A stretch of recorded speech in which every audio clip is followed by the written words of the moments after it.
Здравейте! Както знаете, пуснахме изявление, с което се отказваме от по-нататъчно участие в българския дрифт шампионат. Това видео е с цел да поясни точно какво имаме предвид под неконсистентни оценки и как за подобни или едни и същи неща оценката е тотално противоположна.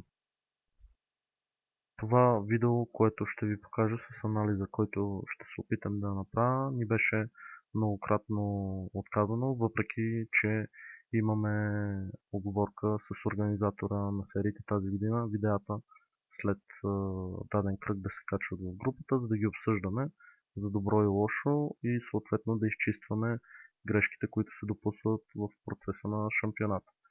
В крайна сметка това видео от момента, в който стигна при съдийството беше отказано да бъде връчено.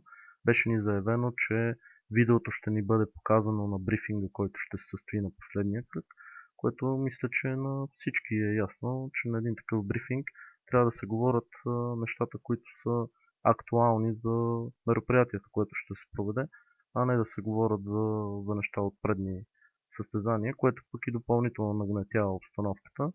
В същото време ни беше казано, че видеото ще разполагаме с него чак след последния кръг на шампионата, което мисля, че е несериозно и показва отношението и как разни хора буквално обсебиха шампионата и взимат решения, без дори да се допитат и до организатора на тази годишните серии.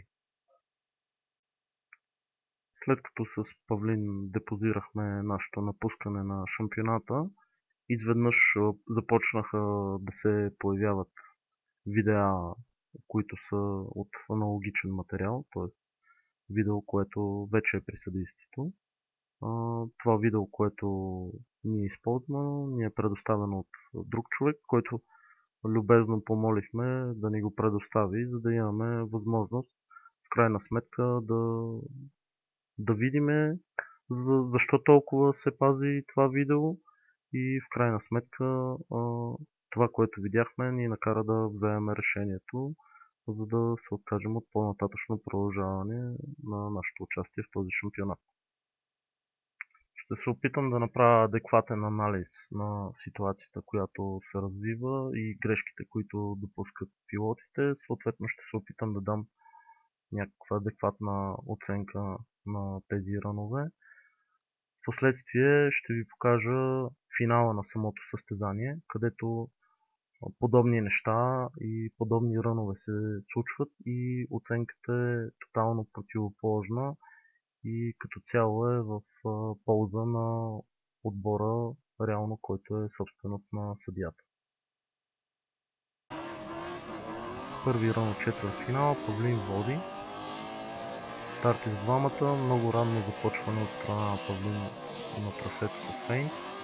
Доста по-сериозен ъгъл, корекция с ръчна на преследващия автомобил. Тук имаме почти изправяне, което отново е много сериозна грешка. Пропускане и вяла корекция на преследващия автомобил. Тук виждаме изправяне на преследващия автомобил, което значи автоматично 10 на 0 за Павлин. Съответно грешките продължават, преследване с по-малко ъгъл. Преследващия автомобил кара на по-малко ъгъл, не следва траекторията на водещия и тук има второ изправяне преди финала на трасето. Този рън е автоматично 10 на 0 за Павлин.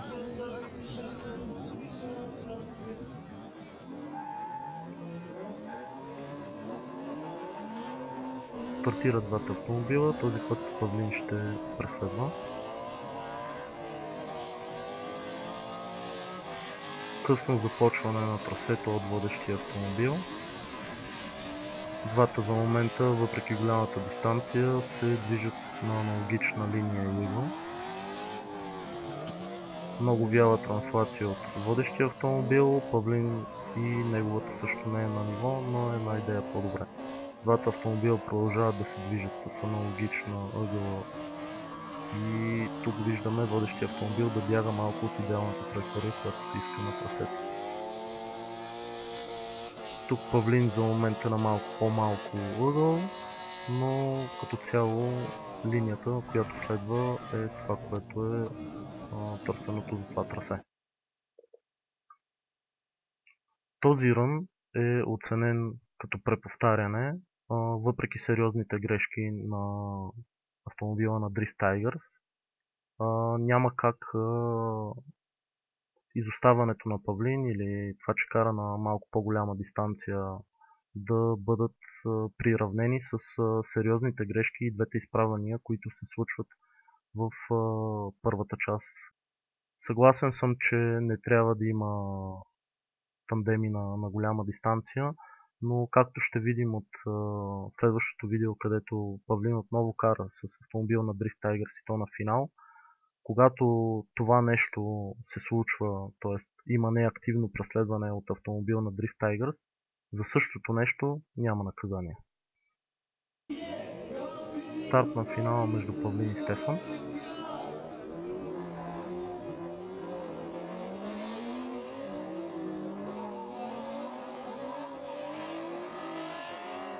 Добро ускорение, Стефан реализира дистанция, но изведнъж дистанцията се събира по някаква причина. Съответно, корекция много сериозна от Павлин, успява да удържи автомобила да не бъде изправен. Аналогична линия, транслация от двамата пилоти, следват една линия за момента, почти еднакъв ъгъл.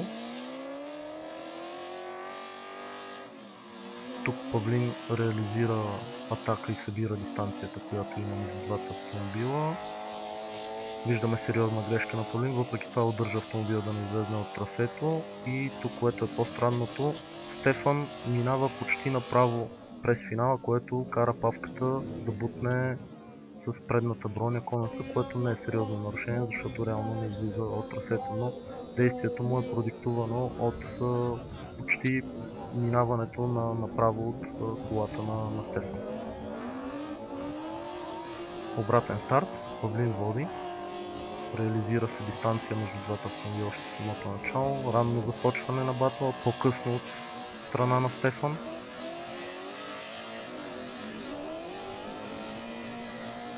Аналогични линии, малко по-добра от Стефан. Аналогични транслации, но много по-голяма дистанция. Нещо, което наблюдавахме в предния батъл, за което беше наказан Павлин. Много по-малко ъгъл от страна на Стефан. Може да се води за неактивно преследване това нещо. И тук ще видим много сериозна грешка, без тя да е индуцирана от някой. Стефан прекрачва границите на трасето и кара на много по-малко ъгъл от колкото се изисква. Да не говорим, че линията, която се гони, е 4 до 5 метра по-назад. Тоест, абсолютно безпричинно Стефан кара на вътрешна траектория. Излизайки от трасето, нещо, което Павката се опита в неговия преследващ рън да коригира и съответно затова остана и на по-малко ъгъл, което си е все пак грешка. Основното смущаващо нещо в тези два батъла не е до толкова, че се кара срещу автомобил от отбор, реално, който е собственост на съдията, това, че има тотално противоположни оценки и в двата случая те са ущърб на Павлин.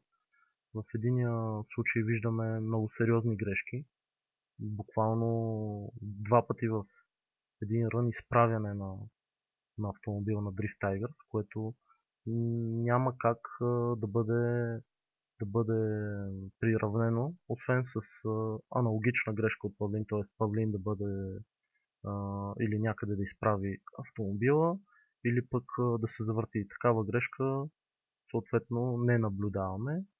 Неактивното преследване също може да бъде наказвано, но наказанието в никакъв случай не може да е нула или пък да е равносилно на две изправения в преден рън на противниковия автомобил.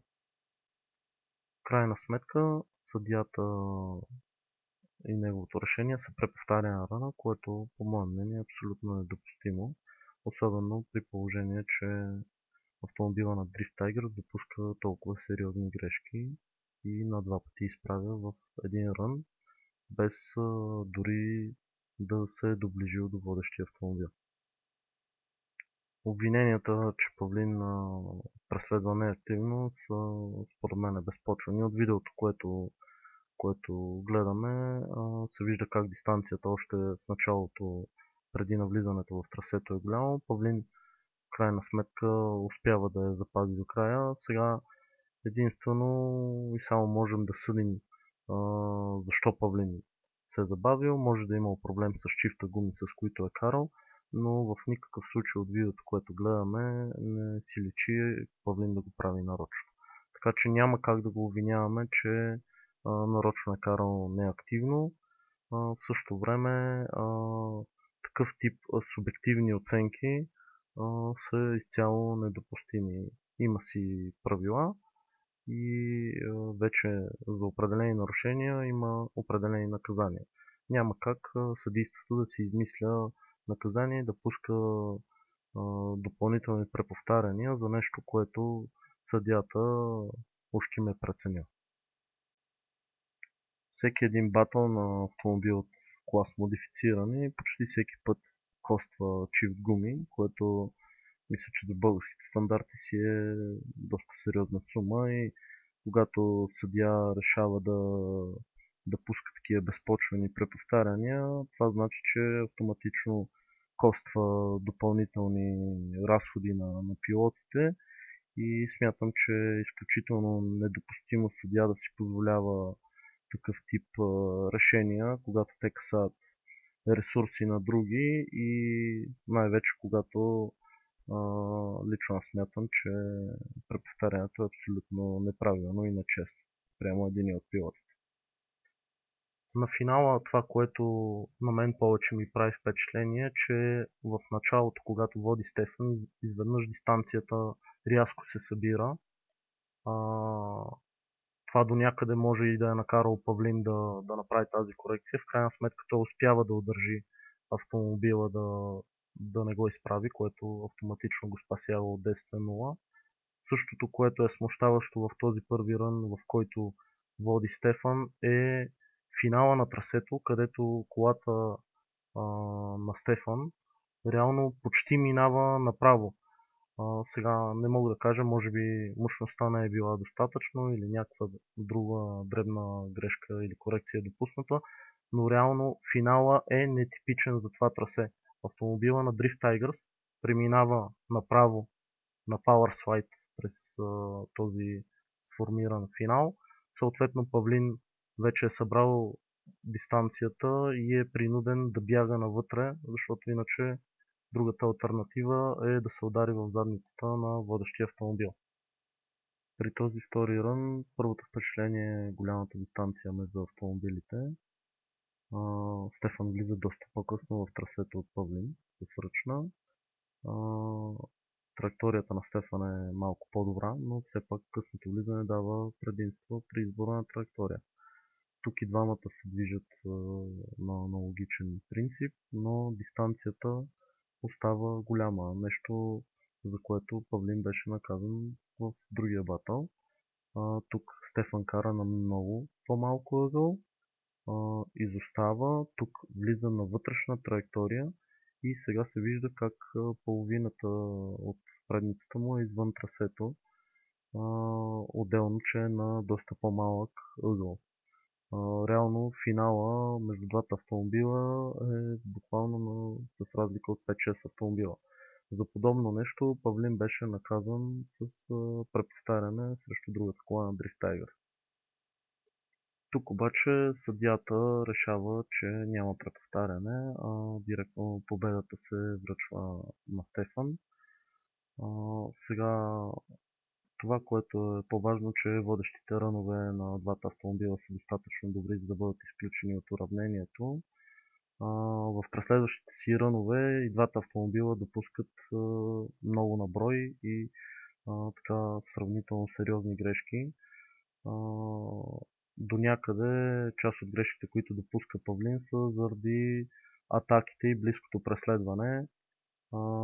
Грешките на Стефан са от неясно естество, защото разстоянието между двата автомобила е много голямо и няма кой да му пречи, за да има причина той да кара на по-малко ъгъл и съответно вече да излиза от трасето.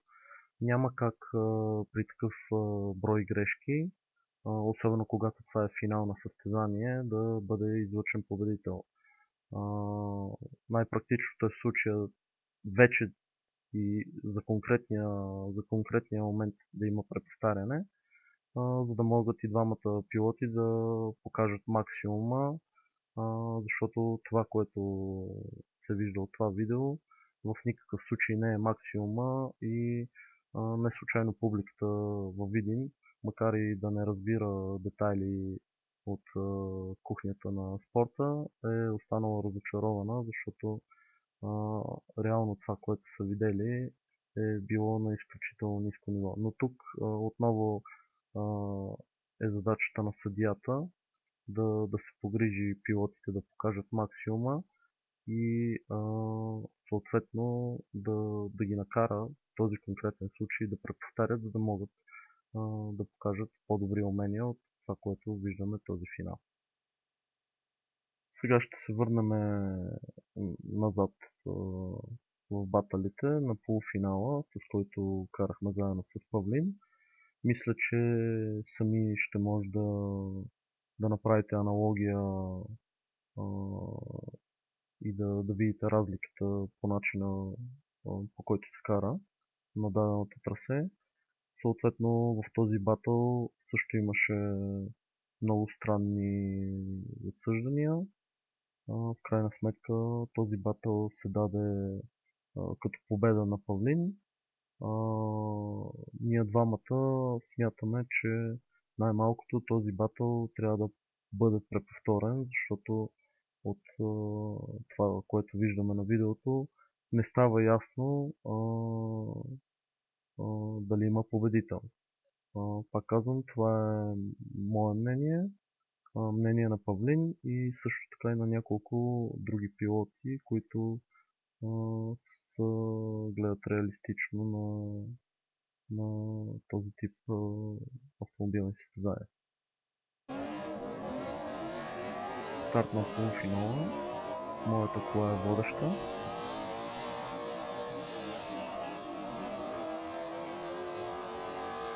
Навлизаме в трасето. Аналогично за двете коли, малко по-малък ъгъл от страна на паската, който успява да събере малко от дистанцията, но за сметка на по-малко ъгъл. Двете коли се движат на аналогична траектория. Трети клипинг пойнт се хваща от двете коли.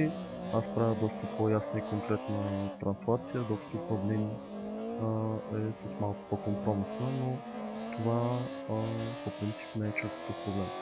Двете коли се движат заедно, малко по-малък ъгъл от Павлин, но това не е нещо нетипично за тази част от трасето и през следващия автомобил.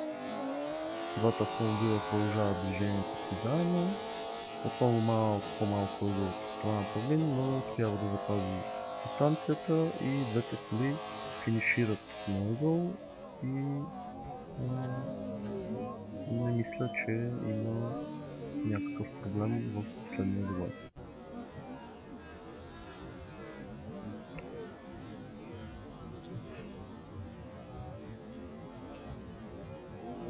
Започва втория рън.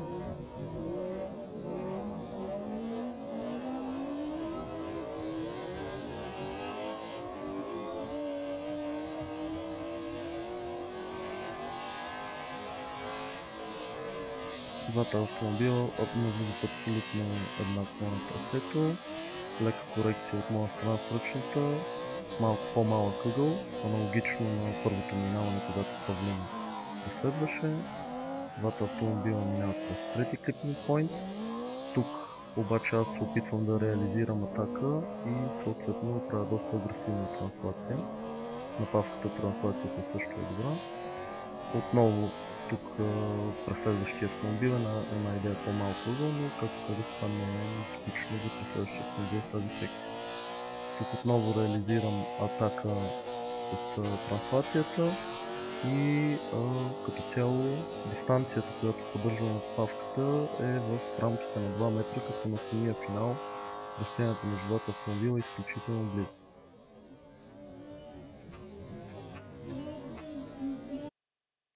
Официалното решение за този батъл и полуфинал е победа за Павлин.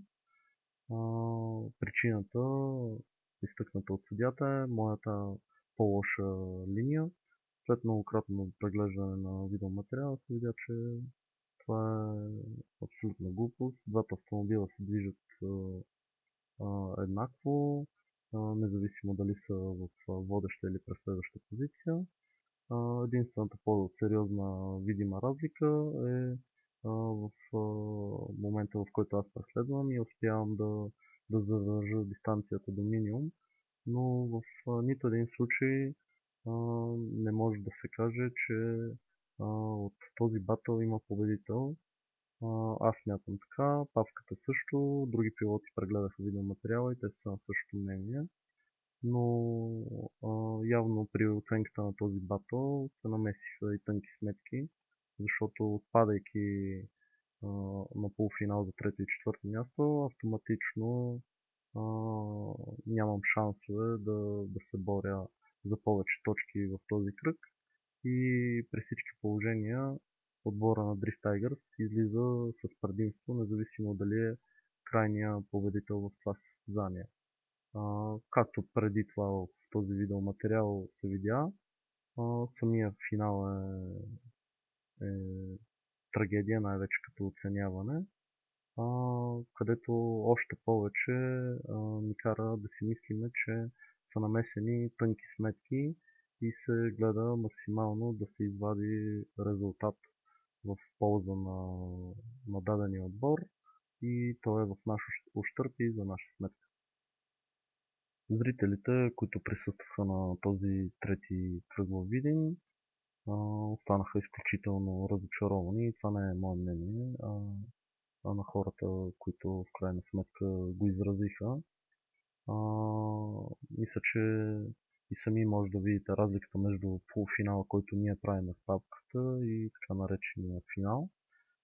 Не е нужно да разбираш чак толкова от дрифт, за да сам да можеш да направиш разлика в карането на едните и другите пилоти в тези батали. Няма как публиката да не е разочарована.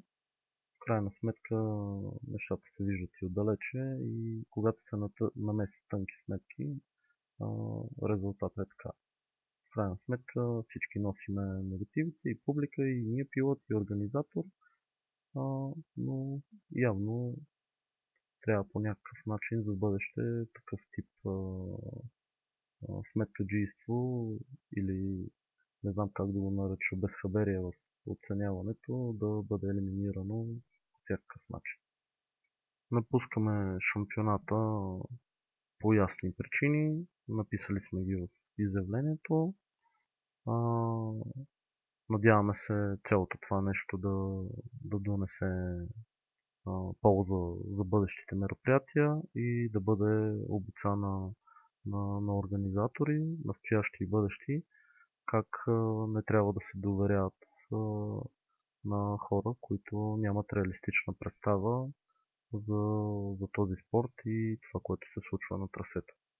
Благодаря ви за вниманието. Надявам се видеото да е полезно и също така се надявам, ако имам възможност, да правя такива видеа и за бъдеще, в които не само аз, ами и други пилоти от българския дрифт, да правим анализи на разни батали и с това нещо се надявам да допринесеме най-малкото да вдигнем по някакъв начин културата и възприемането на дрифта, не само от състезателите, ами може би и от разни хора, които се интересуват този спорт или желаят да навлезат в него.